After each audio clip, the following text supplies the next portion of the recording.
Good evening, everyone. I'd like to invite everyone to come over and have a seat, and we invite you to come listen to Chuck and Mike Bowen, and they are going to give us a presentation. My name is Mike Bowen. I'm the son of Chuck and Sheri Bowen, and we're from Lamar, Colorado. And I'm going to share today about Mom and Dad's Sand Creek discovery, and that Sand Creek site we call the Lost Sand Creek site. We're just going to talk a little bit about their Sand Creek discovery. And yes, we are tied to. Mom and Dad knew Charlie Little Coyote. They met him at Lamar, actually, and they actually got acquainted with him, and he actually invited them to come to his home here in Medicine Lodge. And we're going to talk about that a little bit between today's program and tomorrow's program as well. So if anybody knew Charlie Little Coyote, we were acquaintances with him. We knew him pretty well. We're also connected to and related to William and Hannah Mills. You may have known the Mills family in Medicine Lodge. There were some descendants and other relatives you probably maybe have known of, a Govan Mills, that were relations to William and Hannah. So we're just going to talk a little bit about some of these things today and tomorrow. One of the people that we're connected with in terms to all of this through Medicine Lodge was a guy named Dick Bucell. He was a buffalo hunter. You may have heard of Dick Bucell. He was at the peace treaty here in Medicine Lodge, and it was reported there were 100 buffalo hunters here, and he was one of those 100. And interestingly, this is how we're connected to Dick Bucell. His daughter was Edna, and she married Paul Bowen, and he was the brother of Claude Bowen. That's my dad's grandpa, or who was my dad's grandpa, Claude. And they were brothers, so we're connected to Dick Bucell through his daughter. And another Medicine Lodge connection that we have is a man, he lived in Sharon, Kansas. His name was Albert S. Rule. I don't know if you've ever heard of Albert S. Rule. You may have heard of the Golden Rule gas stations.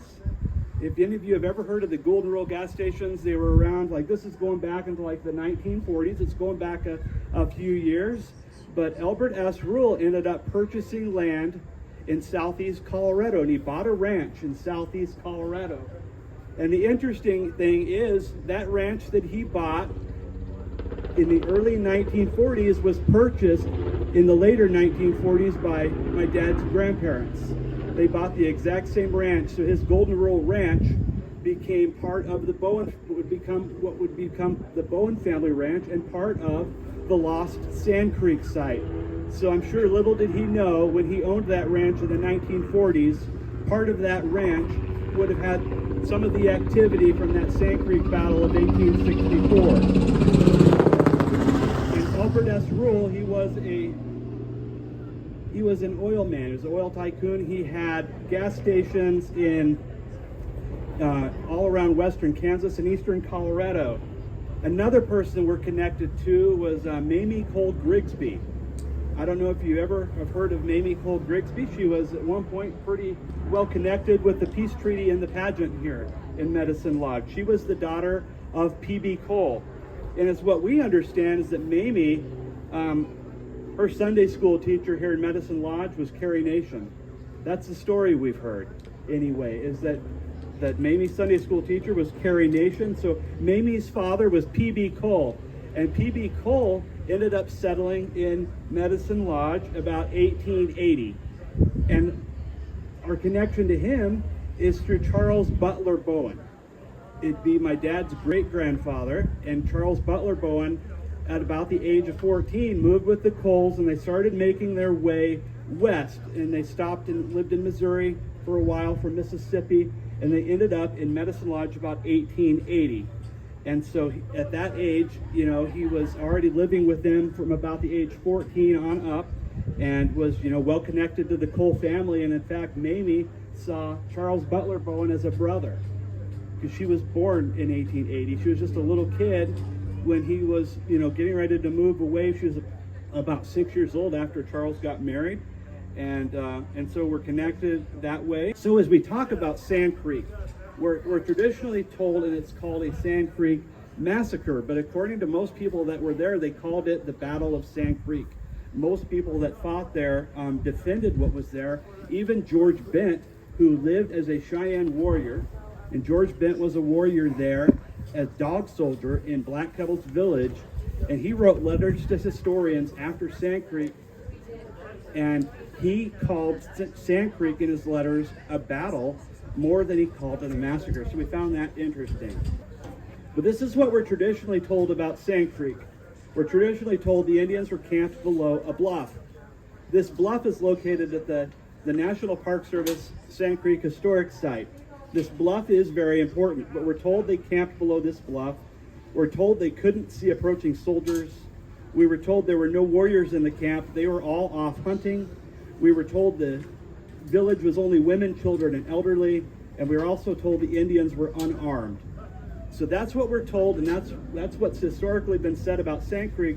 But so as we've studied and learned about Sand Creek, how much of that is true? So we're going to dive in a little bit of that today in our program. So let's go through. I'm going to tell you a little bit about our Sand Creek origin story.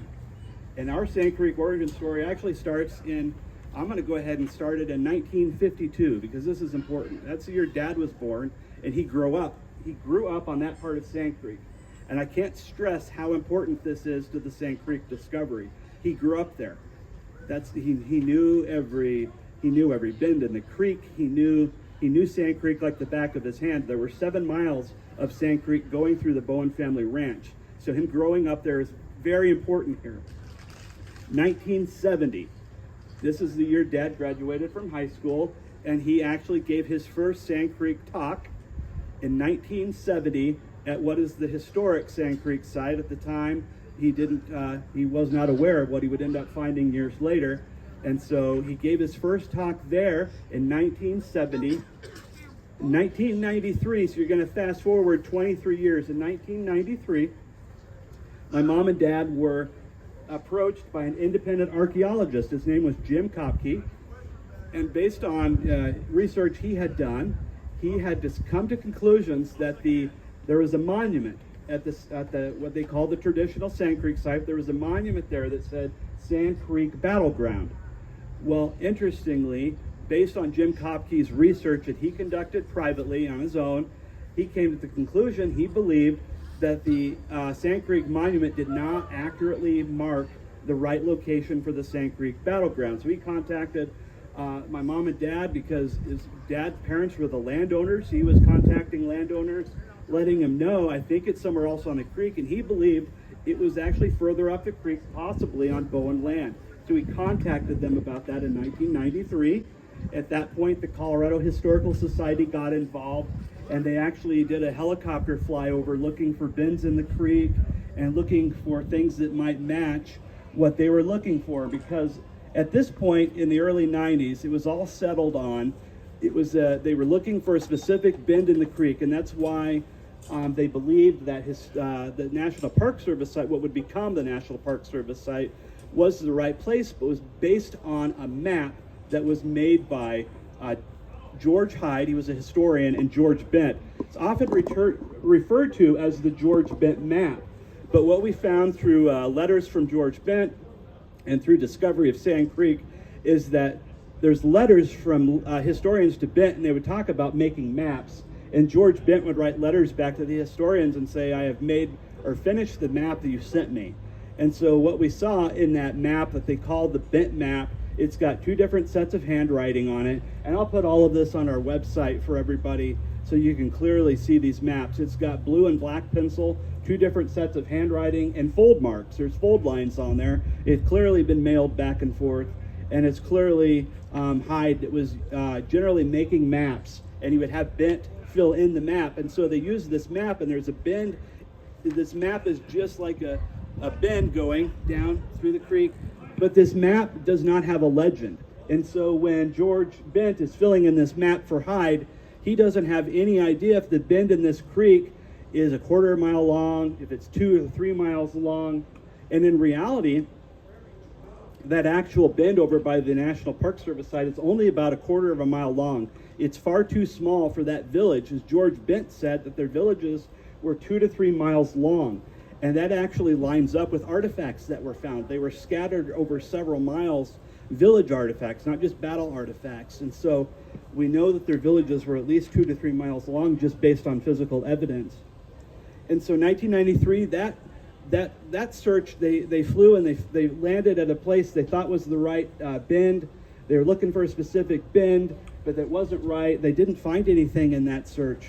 And so a couple years go by. In 1995, my mom and dad decided to form a plan because they kept chewing on this and they kept thinking about that there weren't, there was no physical evidence that backed up the location at the historic site. So they decided to do their own search. And so in 1995, they develop a plan. Dad gets a metal detector. They decide they needed to read historical accounts. They decided that eyewitnesses were the best thing that they could use to get land descriptions. They needed descriptions of land so they could hone in on specific places that they could go and search with a metal detector. So they would read eyewitness accounts, they would take notes, they would look for things. One example would be an eyewitness talked about creek banks being 200 yards wide. Well, over by what's the NPS site today, the creek banks are nowhere near that wide, but you go further up the creek a couple miles, and what is the Bowen family ranch, and the creek banks are easily 200 yards wide. So they're able to start to kind of narrow this down, and they find spots to search with metal detector. So 1995 they get started. By 1997 they're finding lots of artifacts, and by 1998 they get their discovery notarized. And at that point they'd already found about 3,000 artifacts. And by the early 2000s they had found over 4,000 battle and village related artifacts and stopped counting. And he still is, and for the last 20 years he's still been finding artifacts. So it's well over 4,000 at this point. They just stopped counting. And so what Dad would do when he would find artifacts, he would take a photo of the artifact and he would get the GPS coordinates. So this wasn't some like amateur dig. He would get the GPS coordinates. Those have been loaded into satellite imagery. So you can look and see on a map, you can see, where, bullets are scattered. You can see where fighting locations were. And what we're told, again, as we come back to this, is that the Indians were camped below that bluff in like this congested area. But the artifacts weren't found in a congested area. They're actually found scattered over several miles in multiple directions. Well, this tells a very different story than the Indians being in a small area and being attacked and not having an advanced warning. They actually fled the village. And there's battle artifacts to show that. And there's another photo in my mom and dad's home in Lamar. And it was my mom and dad and a family friend named Butch Kelly. He's a longtime cavalry wars reenactor. He's been in movies. He's been in Back to the Future 3 with Michael J. Fox. He was in a movie called Conacher. He's very well experienced, and he knows a lot about cavalry equipment. It's actually helped identify a lot of artifacts for us. So Butch Kelly was there, and also in this photo was a person named Alexa Roberts, and she was the National Park Service Sand Creek site superintendent. There in their home, saw their artifacts. They were well aware of the artifacts my mom and dad found. The National Park Service is well aware of their discovery. Privately would tell them, they would give them credit for making this discovery, but we've been waiting over 20 years for that credit for what they have found. So early 2000s, they also started providing tours at the Lost Sand Creek site, and they provided a tour. One of their tours featured, if you ever heard of historian, he's no longer living or with us, his name was Ed Bars. He was a very famous Civil War era historian. He was actually a National Park Service historian emeritus and knew a lot about Civil Wars. He was on like a lot of the Ken Burns history specials about the Civil War. But Ed Bars was the featured historian on this tour, nationally known historian. He was there. There were people from even the United Kingdom that came to the United States to go on this tour, and people representing multiple states on this tour. So they did lots of tours out at Sand Creek. And you can read more about those on our website and in our book. Our other connection here with Medicine Lodge was Black Kettle, and he was here in Medicine Lodge for the peace treaty. And there's a lot of things people don't know about Black Kettle, but he not only held white captives, they killed white captives, and Black Kettle had dog soldiers, warriors in his camp at Sand Creek. And that's one of the things that he has there, he would hold them, and he would use white captives as a negotiating tactic to try to determine agreement of peace. That they would do. There were some things that happened to white captives that were horrid, including at Washita, a little boy that was brutally murdered at Washita by his tribe. And so we're connected to Black Kettle that way. You can learn a lot more about him in our book. But one of the things that's important at that National Park Service site is under that bluff where we're told that the Indians were camped, they've never found a single period artifact. They've never found a bullet, they've never found an arrowhead, they've never found any of the cannonball shell fragments or the lead balls that went in the cannonballs. Not a single period artifact was found at their site. They did find a scattering of artifacts over a mile up at the creek from there, but not under that bluff where we're told the Indians were camped. So we come back to all those things that we are supposed to believe about Sand Creek, but they were armed. They had arrowheads in the camp. They were just found somewhere else. They were found over 2 miles up the creek from there. So that's important.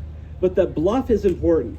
And for their story, for that historic massacre story, that bluff kind of serves as this backdrop like it's a movie. But real life isn't a movie. Real life doesn't play out that way. Real life is a lot of times it's a lot different. And Sand Creek was spread out over several miles. But the bluff is still very important because the bluff is the place where the soldiers rode up and they first saw the Indian village stretched out along the creek for several miles. They saw a large Indian encampment, and they saw that from that bluff. But we got to a point with Sand Creek where we're told to use emotion instead of critical thinking. No one stops and asks any questions about Sand Creek. It's just the story is accepted.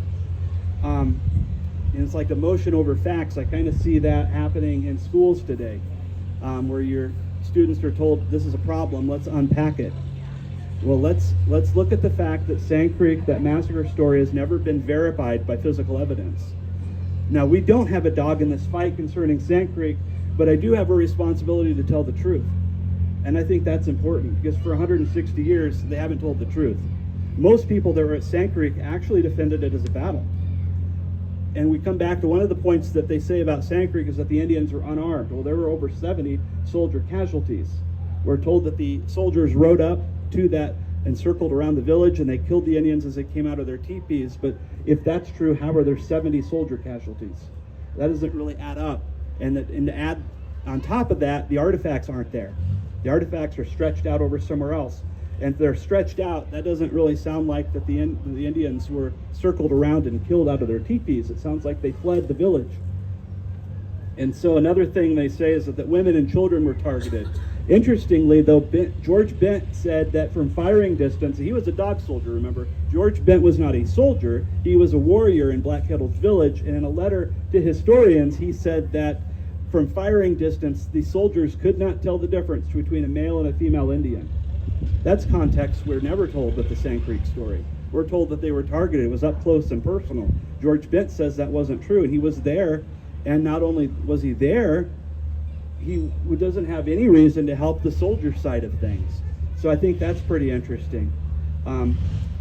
They say that they didn't see the soldiers coming, but according also to George Bent, that early that morning there was a warrior in the camp. His name was Little Bear, and Little Bear got up very early in the morning. It was before the sun came up, and he went across the creek and went up on a high hill to go get his horse. When he went up on this high hill, he looked towards the south and looked towards the lodgepole trail, and he could see going along this ridge to the south, he could see soldiers, and he quote, as he said, as a long black line. And so because it was so early, the sun hadn't even started coming up yet, but the soldiers could be seen on this ridge silhouetted, and it gave the Indians an advanced warning. We're not told this either. They actually had an advance warning, a several mile advance warning. George Bent said that he and a lot of other Indians, they ran to what they called rifle pits that were 2.5 miles above the village. And he said that their villages were generally 2 to 3 miles long. And so, you're talking 2.5 miles above the village. So that's over 5 miles. That's over a 5-mile distance right there. And he said they ran 2.5 miles through these rifle pits. And he said one of the pits was big enough for 19 people to get in. So that's a big rifle pit. So they had an advance warning. They fled. There was a fight as well at Sand Creek. And the real story doesn't play out like a movie. And it really seems like with Sand Creek, we're not supposed to use critical thinking. We're supposed to just accept and not ask questions. And we're kind of living in a time where truth is being canceled, and seeking truth is being canceled, and we're being told this is what you should believe. You shouldn't be told how to think. But I strongly disagree with that. I think we should always use critical thinking, read our book, and I think people that have come to conclusions about Sand Creek should read our book and weigh all of the information and then make a logical conclusion on what you believe. There's the Bonsall map. It's very important. Just 4 years after Sand Creek, Lieutenant Colonel Bonsall came out 4 years after Sand Creek to measure the distance of Black Kettle's village. So at that point, just 4 years later, there would be like burned teepee remains, things that he could measure from, and he measured the length of Black Kettle's village, and he measured from a spot called Three Forks, which is very important, and he measured down from Three Forks 6 miles to his camp number 2, and just a little bit above his camp number 2, there's a 2-mile stretch that he labeled as Black Kettle's village. And interestingly, during the time of discovery, my dad was able to look at these old 1936 aerial photo maps, and clearly he could see Three Forks on this photo map. You could see this trail splitting off into 3 directions. Hello, my name is Joe Harbert. Chuck and I have been metal detecting, my understanding, I haven't been counting, for 20 plus years. And it's always exciting and fun going out and seeing what we can find. And I want to talk just quickly about a few things, and they're fascinating to me. I hope they are to you. The first thing I remember finding, and this thing was about 6, 7, 8 inches deep. My metal detector went off, and I'm digging and digging, and I find this. And this went on the back of, I'm assuming, a cavalry man. And I thought, gosh, what happened? What's the story here? Was he running from someone? Was he running to someone? Did he feel like his life was threatened? I know this spur had to have been equipment to guide the horse, and I always go back as soon as I find something. Gosh, what's going on? What's the story here? I wish I know, but this was the first thing I found, and I still think about this. What's the story? And it was just out in the middle of nowhere, as Sand Creek is, and the story still goes on in my mind. I wish I knew the story for this, but somebody lost it. Somebody wished they hadn't have. And but this is the first thing I found, and Chuck told me what it was right off. I'm not much into horses and cows, but he told me what this was, and I thought, oh my gosh. But this spur was my first thing that I thought was really cool that I found. I would be riding with Chuck out to Sand Creek, and I noticed on his dash of his pickup, there was this very heavy piece of metal. Chuck showed me this. It was on the dash of his truck, and wow, what on earth is this? I hope you can see it. It's not that big, but it's big enough. And this is the outside of a cannonball. And these little babies right here, but these are what went inside. These pellets went inside. I'll call them pellets. They reminded me actually of marbles when I was a kid playing marbles. You have your steelies and all that. At least I can remember that. And there was, I believe, 26 to 32 of these things inside a cannonball. And I will tell you, if they hit you, you're gonna know it. And they're just violent. Chuck was telling me about this, and we found a bunch of these things. He also told me that the cannonball is usually set with a fuse. Well, it's not the kind you light and throw in a cannon and there it goes. This was actually part of the fuse right here. And this little baby screwed down inside the cannonball where it was all flush and you had a nice round ball. This stuff is violent, and this will hurt people and kill people. And again, all these things have a story. And we pulled up and Chuck said, "See that green post out there?" Yeah. And I see it out there. It was about 100 yards out there. And I remember it was green, and Chuck said, "That's where I found this." And he said, "I found it pretty deep," he said, "maybe a foot or so." And I thought, oh my gosh, I wonder if I'm in that area, the kill zone, with these little balls coming at me, or this thing would hit me. Once again, my mind goes crazy. Well, when Chuck and I use our metal detectors and we scan a certain area, we put a flag down where we start, and we're usually side by side, and we just sweep all the way down. Once we went a certain distance, we put those flags down, and now we move over. I hope you can see this. We move over virtually the same area, put flags, and we go back only to the side of the original flags we put down. We're now over here, and we just go back and forth so we don't scan the same place over and over. So we did that, and my metal detector goes off. I dig and dig. Oh, for once in my life, I'm so happy I know what I found. I don't have to call Chuck, I know what I found. And I found this. This too is the outside of a cannonball. And I was proud of myself because I found that. And I'm looking, it just hit me in the head. I'm looking, and where was Chuck's piece? And I'm guessing, but it's very close to a football field away. And Chuck came over, as he always does. He takes a picture of things. He GPS's it, and then he puts it in a little nail belt, and off we go again. So he plots everything. He takes a picture. He knows exactly the coordinates of every single thing he finds. So after a few hours, we go home, and I said, "Chuck, could I please see the piece that I found?" So he gets in his belt and he hands this to me. This is my piece right here. And I get the one on the dash, and I'm just fooling with them.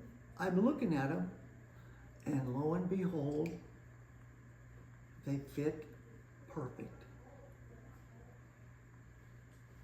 That amazed me. That far apart, a football field apart. Many years later, we find this, we find the fuse, we find the balls that go inside, and we find this. What are the odds that these things match perfectly?